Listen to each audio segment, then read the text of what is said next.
हर मनुष्य का अपने बारे में यही विचार होता है कि वो बहुत अच्छा है। जो कुछ भी उसको जीवन में मिला है वो इसलिए मिला है क्योंकि वो उसके काबिल था और उसके अंदर कोई भी बुराई नहीं है। लेकिन किसी किसी को अपनी अच्छाई का भी अहंकार हो जाता है कि मैंने ज्यादा अच्छे काम किए हैं तो मैं ज्यादा अच्छा और ऊंचा व्यक्ति हूँ। आज की कहानी भी इसी बारे में है, जब एक व्यक्ति इसी अंधकार में डूबा था जिसे खुद के विषय में ये गलतफहमी थी कि उसे हर चीज का ज्ञान है। वो अमीरी गरीबी के आधार पर लोगों से भेदभाव भी करने लगा था। चलिए जानते हैं कैसे उसे स्वयं के अज्ञान से गौतम बुद्ध ने मुक्त कराया। बात बहुत पुराने समय की है। किसी गांव में एक भीमदेव नाम का एक व्यक्ति रहता था। उसके पास धन की कोई कमी नहीं थी। जब भी वो किसी गरीब व्यक्ति को देखता तो उसके मन में ये भाव आता कि इन लोगों ने पिछले जन्म में बहुत बुरे कर्म किए होंगे, तभी तो इनकी ये दुर्दशा है। वो हर दिन मंदिर जाया करता था और मंदिर के पास बैठे भिखारियों को दान भी दिया करता था। एक बार की बात है, भीमदेव के नौकर ने उससे कहा, साहब मुझे कल की छुट्टी चाहिए।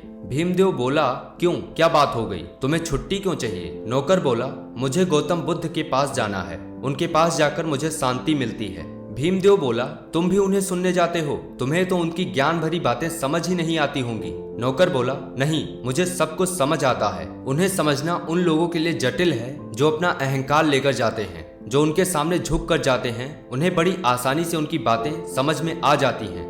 भीमदेव बोला, तुम कहीं भी चले जाओ, मुझसे ज्यादा नहीं जान पाओगे। ज्ञान का अधिकार ईश्वर ने मुझे दिया है, तभी तो उनकी कृपा से मैं धनवान हूँ और तुम निर्धन हो। नौकर बोला, ज्ञान का धन और निर्धनता से क्या लेना देना है? यह सुनकर भीमदेव को क्रोध आ गया। वो सोचने लगा, ये नौकर होकर मुझे ज्ञान दे रहा है। अपने क्रोध को भीतर दबाते हुए भीमदेव कहने लगा, ठीक है, जहाँ जाना है जाओ। भीमदेव के मन में भी आया कि मैं भी बुद्ध के पास जाऊं, पर फिर ये सोचकर रुक गया कि क्या मुझे शोभा देगा मैं उसी जगह पर जाऊं जहां मेरा नौकर जाता है। नौकर और मालिक एक साथ अगल बगल बैठकर क्या ज्ञान सुनेंगे? नहीं नहीं, ऐसा सोचकर उसने खुद को रोक लिया। अगले दिन नौकर बुद्ध के पास प्रवचन सुनने चला गया। उसी दिन भीमदेव का दोस्त उससे मिलने आया। उसने भीमदेव से कहा, मैं बुद्ध के वचन सुनने जा रहा हूँ, तुम भी साथ चलो।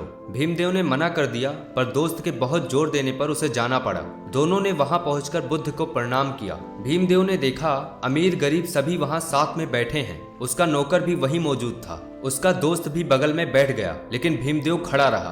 बुद्ध भीमदेव से बोले, तुम खड़े क्यों हो, बैठ जाओ। भीमदेव बोला, इन लोगों का स्तर मुझसे नीचा है, इसलिए आप पहले इन्हें ज्ञान दे दीजिए। इन सब के जाने के बाद आप मुझे ज्ञान देना। बुद्ध बोले, ठीक है, लेकिन पहले तुम हमें ये बताओ कि तुम्हारा स्तर कितना और कैसे ऊंचा है। भीमदेव बोला, मेरा स्तर इन लोगों के स्तर से ऊंचा है, क्योंकि यहाँ बैठे जितने भी अमीर या गरीब लोग हैं, मेरे धन के आगे सब गरीब ही हैं। मैं इनसे ज्यादा धार्मिक हूँ और दान भी करता हूँ। बुद्ध मुस्कुराकर भीमदेव की बात सुन रहे थे और समझ चुके थे कि यह अहंकार सागर में डूबा हुआ व्यक्ति है। इसके बाद बुद्ध ने कहा, ठीक है, तुम 1 माह तक रोज आना, मैं तुम्हारे लिए अपने जैसा आसन लगवा दूंगा। अब तो तुम्हें कोई आपत्ति नहीं? बुद्ध के सारे शिष्य और बैठे हुए सारे लोगों ने कुछ नहीं कहा, क्योंकि वे समझ चुके थे बुद्ध भीमदेव को कुछ समझाना ही चाहते होंगे। बुद्ध के बगल में भीमदेव का आसन लगवाया गया, जिसके बाद भीमदेव रोज बुद्ध के पास आने लगा। एक दिन सभी लोग रोज की तरह बुद्ध के पास प्रवचन सुनने आ गए। भीमदेव और उनका नौकर भी वहीं उपस्थित थे। उस दिन बुद्ध ने सभी लोगों को कहीं चलने को कहा।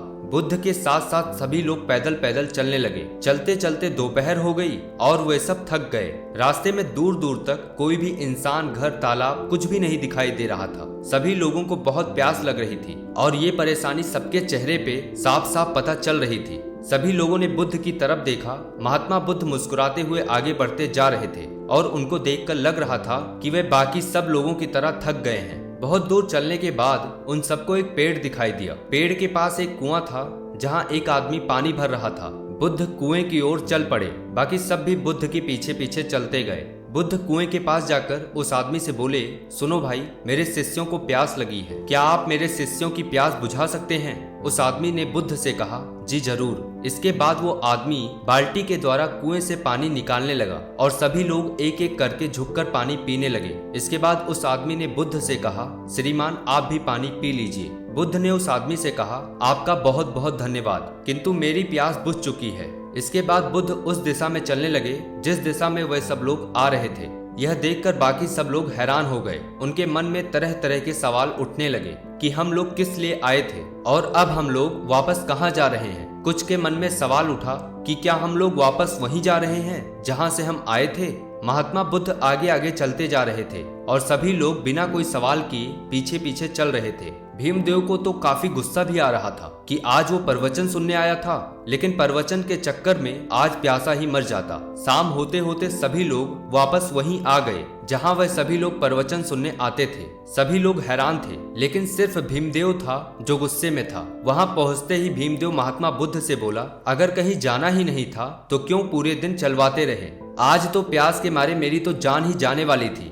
बुद्ध मुस्कुराए और उन्होंने कहा, जब तुम पहली बार यहाँ आए थे तो तुमने स्तर की बात की थी कि तुम्हारा स्तर बाकियों की तुलना में अधिक है, लेकिन यात्रा के दौरान जब सभी लोग थक चुके थे और सभी प्यासे थे तब तुम्हारा स्तर बाकियों के समान ही था। तुम भी उतने ही प्यासे थे जितना कि बाकी सब लोग थे। उस समय तुम्हारा धन या तुम्हारा अहंकार क्या तुम्हारी प्यास बुझा सकता था? यह सुनकर भीमदेव का गुस्सा शांत हो गया। इस बार बुद्ध की बातें भीमदेव के दिल पर असर कर गई। आगे बुद्ध ने कहा, कुएं के पास पहुंचकर जब तुमने झुककर पानी पिया तब जाकर तुम्हारी प्यास बुझ पाई। अगर तुम वहां भी अपने अहंकार की बात मानकर नहीं झुकते तो प्यासे ही रह जाते। इसी तरह अगर किसी इंसान को ज्ञान की लालसा है तो उसे अपने अहंकार को दूर रखकर विनम्रता से झुकना होगा, तभी उसे ज्ञान की प्राप्ति होती है। भीमदेव के मन का मेल धीरे धीरे कटने लगा। वो हल्का महसूस करने लगा।